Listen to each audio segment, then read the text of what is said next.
ಕೋಳಿ ಮಾಂಸ ದರ ಏರಿಕೆಯಿಂದ ಗ್ರಾಹಕರಿಗೆ ಶಾಕ್. ಹೋಟೆಲ್ ದರವು ಗಗನಕ್ಕೇರಿ, ಜನರ ಆಕ್ರೋಶ.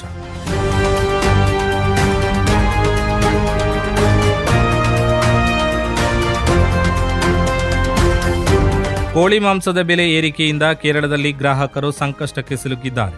ಕೆಲ ತಿಂಗಳುಗಳ ಹಿಂದೆ ₹90ರಷ್ಟಿದ್ದ ಚಿಕನ್ ದರ ಇದೀಗ ₹180ರಿಂದ ₹185ಕ್ಕೆ ಏರಿಕೆಯಾಗಿ ಸಾಮಾನ್ಯ ಜನರಿಗೆ ಹೊರೆ ತಂದಿದೆ.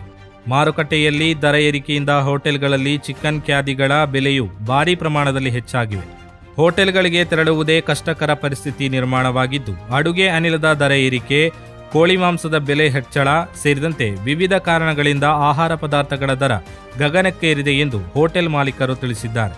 ಮಾರುಕಟ್ಟೆ ವ್ಯಾಪಾರಿಗಳ ಪ್ರಕಾರ ಕರ್ನಾಟಕದಿಂದ ಕೋಳಿ ಸರಬರಾಜು ಆಗುತ್ತಿರುವುದರಿಂದ ಸಾಗಾಟ ವೆಚ್ಚ ಹೆಚ್ಚಿದ್ದು, ಅದರ ಪರಿಣಾಮ ದರ ಏರಿಕೆಯಾಗಿದೆ. ಇದೇ ವೇಳೆ ಕೇರಳದ ಅನೇಕ ಕೋಳಿ ಫಾರ್ಮ್ಗಳು ಕಾರ್ಯಾಚರಣೆ ಕಡಿಮೆ ಮಾಡಿರುವುದು ಅಥವಾ ಮುಚ್ಚಿರುವುದು ಮಾರುಕಟ್ಟೆಯಲ್ಲಿ ಕೊರತೆಗೆ ಕಾರಣವಾಗಿದೆ ಎನ್ನಲಾಗಿದೆ. കോഴി ഇപ്പോൾ ഇവിടെ നാട്ടിലെ ആറ്റിൽ ഫാമിൽ ഇല്ല. ഇപ്പോൾ കർണാടകയിൽ നിന്ന് കോഴി കൊണ്ടുവരുന്നത്. പിന്നെ അങ്ങനെയൊക്കെയാണ് കോഴിക്ക് വില കൂടുതൽ. ഇത് കോഴിയുടെ ഇപ്പോൾ ആരും ഫാമിൽ കോഴി പോറ്റലില്ല. ചൂട്ടിലി എല്ലാം കോഴി ചാവുന്നു. അങ്ങനെ കർണാടകയിൽ നിന്ന് ഇപ്പോൾ കോഴി വരല്ല ഇങ്ങോട്ട്. പിന്നെ കോഴിക്കിപ്പോൾ വില കൂടുതൽ 170, 175, 180 നടക്കുന്നു ബജാറ്. പിന്നെ ഹോട്ടലുകാർ കോഴി കൊണ്ടുവന്ന് വരി കുറവ്. ഇപ്പം 10 കിലോ ഉണ്ടെന്നവർ 7 കിലോ ഉണ്ടെന്നു, 50 കിലೋ ಉಣ್ಣವರು 40 ಕಿಲೋ ಉಣ್ಣೋದು.